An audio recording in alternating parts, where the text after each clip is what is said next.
têm surgido a respeito das Sagradas Escrituras no contexto de o Velho Testamento, ele é apenas agora um livro histórico, depois da vinda de Jesus Cristo eu devo descartá-lo?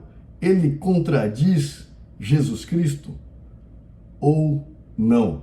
Eu vou tentar aqui, em um breve relato, tentar elucidar para vocês essas questões. Primeiro, nós devemos saber que Deus, ele é absoluto sobre todas as coisas. E da mesma forma que ele é absoluto, a sua palavra é absoluta. E somos nós que existimos a partir da vontade de Deus. E não ele que existe através da nossa vontade. Ele é absoluto em si mesmo. Nós jamais conseguiremos o compreender totalmente, ou a sua vontade em plenitude. O que sabemos a respeito de Deus é o que ele permite que saibamos. E ele é o que as Sagradas Escrituras dizem que ele é, e não o que achamos que ele é. Ele não se importa com a nossa opinião a respeito dele. E as Sagradas Escrituras também é absoluta em si mesmo. Somos nós que devemos nos submeter ao que ela diz, pois ela é a palavra de Deus, é a vontade de Deus para conosco, é a nossa guia. Não é ela que se adequa à nossa realidade, é sim nós que nos adequamos ao seu absolutismo. Não existe esse conceito de que após a vinda de Jesus Cristo, o Velho Testamento já não tem mais validade, virou apenas um conto. Ele vale e contém preciosos ensinos e profecias que ainda se cumprirão. Sem contar que a lei mosaica, transmitida de Deus por Moisés, ela testifica da santidade de Deus, para que possamos andar por ela, buscá-la. Ela é, no todo, a nossa guia, e necessitamos do Espírito Santo para compreendê-la. Nós temos que nos colocar no nosso lugar, porque nós somos criatura. E Deus é o nosso Pai. Ele é o nosso Criador. Santo e divino. Então, a mesma santidade que ele tem, ele transmite através da sua palavra. Em Lucas, no capítulo 24, versículos 44 a 46, nós vamos ver que Jesus disse-lhes: são estas palavras que vos disse, estando ainda convosco, que convinha que se cumprisse tudo o que de mim estava escrito na lei de Moisés, e nos profetas, e nos salmos. Então abriu-lhes o entendimento para que compreendessem as Escrituras.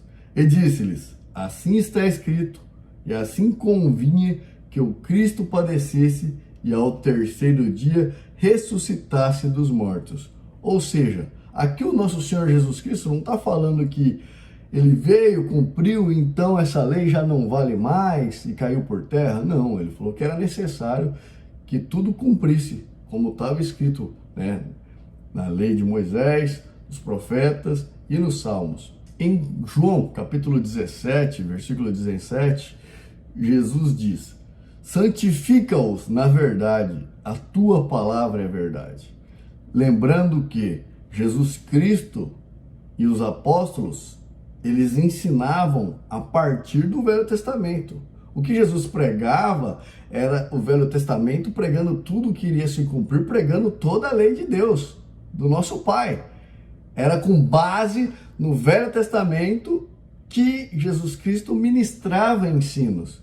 E ele então ia decodificando tudo aquilo, transformando em palavras simples, trazendo para aqueles dias atuais tudo aquele contexto que estava sendo ensinado ao longo dos anos, que ainda estava encoberto aos olhos naturais daqueles homens. Então Jesus Cristo estava ensinando a partir dali, e ele pediu para que continuassem ensinando. O Novo Testamento nem estava escrito depois que Jesus partiu. Ou seja, os apóstolos e discípulos ensinavam a partir do Velho Testamento. E aí eles começaram a compor o que seria o novo, mas em nenhum momento para descartar o que era velho.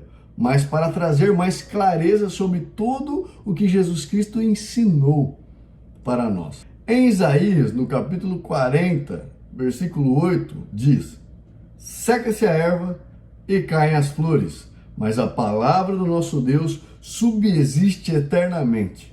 Quem são as ervas e as flores? Somos nós, a nossa vida. Nossa vida passará, ela murchará, ela cairá, mas a palavra de Deus subsistirá eternamente. Ou seja, isso estava escrito no Velho Testamento. Se a palavra de Deus subsiste eternamente, então como que essa parte eu tenho que descartar virou algo conto histórico? Não tem lógica, né? Em 2 Timóteo 3, no versículo 15 ao 17, o apóstolo Paulo ensinando Timóteo, e dizia: e que desde a tua meninice sabes as sagradas letras, que podem fazer-te sábio para a salvação, pela fé que há em Cristo Jesus. Toda a Escritura, divinamente inspirada, é proveitosa para ensinar, para redarguir, para corrigir, para instruir em justiça, para que o homem de Deus seja perfeito e perfeitamente instruído para toda obra. Lembrando que ainda não estava escrito o Novo Testamento. Então, o apóstolo Paulo estava ademoestando Timóteo, ensinando ele a partir do quê? Qual que era as sagradas letras que o apóstolo Paulo estava trazendo para Timóteo, para o conhecimento, né? E ainda dizendo que era praticamente não, é a guia do crente. É a guia do crente, né? Isso que tem que ficar em mente. Como que eu vou rechaçar? Jesus Cristo não contradisse o que está escrito, nem o Antigo Testamento traz contradições contra o ensino de Jesus Cristo, porque ele ensinava a partir do Velho Testamento. Romanos 15, versículo 4, porque tudo o que dantes foi escrito para o nosso ensino foi escrito, para que pela paciência e consolação das Escrituras tenhamos esperança. Então tudo que está escrito, tudo é para o nosso ensino. Não está falando tudo a partir de agora, tudo a partir do Novo Testamento. Mesmo porque o apóstolo Paulo nem sabia que o Espírito Santo ia mover aos homens para unir todos esses livros e compor, né, o Novo Testamento, o Velho, e então trazer luz para nós através de toda a palavra de Deus, das Sagradas Escrituras. Em Hebreus 4, versículo 12, porque a palavra de Deus é viva e eficaz, e mais penetrante do que espada alguma de dois gumes, e penetra até a divisão da alma e do espírito, e das juntas e medulas, e é apta para discernir os pensamentos e intenções do coração. O autor de Hebreus é desconhecido. Na época também ele não sabia que estava escrevendo para compor o Novo Testamento, que depois seria, né, as Sagradas Escrituras. Ele estava falando da palavra de Deus, do todo que havia na época, o Antigo Testamento. 1 Tessalonicenses 2,13, pelo que também demos sem cessar graças a Deus, pois havendo recebido de nós a palavra da pregação de Deus, e recebestes não como palavra de homens, mas segundo é, na verdade, como palavra de Deus, a qual também opera em vós os que crestes. Ou seja, se nós não crermos em Jesus, também não iremos crer na palavra de Deus, pois é através da palavra de Deus que nós recebemos então a fé para crer em Jesus Cristo. Como poderia eu querer crer em um pedaço? Não, o que me traz a fé é a palavra de Deus como um todo. Lembrando que o Velho Testamento testificava da vinda de Jesus. Hebreus 11, 1. Ora, a fé é o firme fundamento das coisas que se esperam e a prova das coisas que não se veem. Lembrando que no dicionário, crer é acreditar em algo que nós não podemos provar. Isso que é fé. Então, eu quero provar, eu quero ter lógica e quero provar o que a respeito das Sagradas Escrituras. Eu quero pôr uma lógica humana sobre algo que eu tenho que crer sem ter como provar, porque é isso que é fé. Crer em algo sem ter como provar. Então, como poderia o discernimento de um mero humano sobrepor a divindade de Deus e a vontade de Deus e a palavra de Deus e julgar a palavra de Deus? É um pouco incoerente, inconsistente esse pensamento. Então, agora, como eu poderia crer através de algo que eu não aceito em totalidade? Seria crer apenas em parte de Jesus e não no todo? O Velho Testamento e o Novo, eles se completam. E no todo fala o quê? Sobre Deus e sobre Jesus Cristo.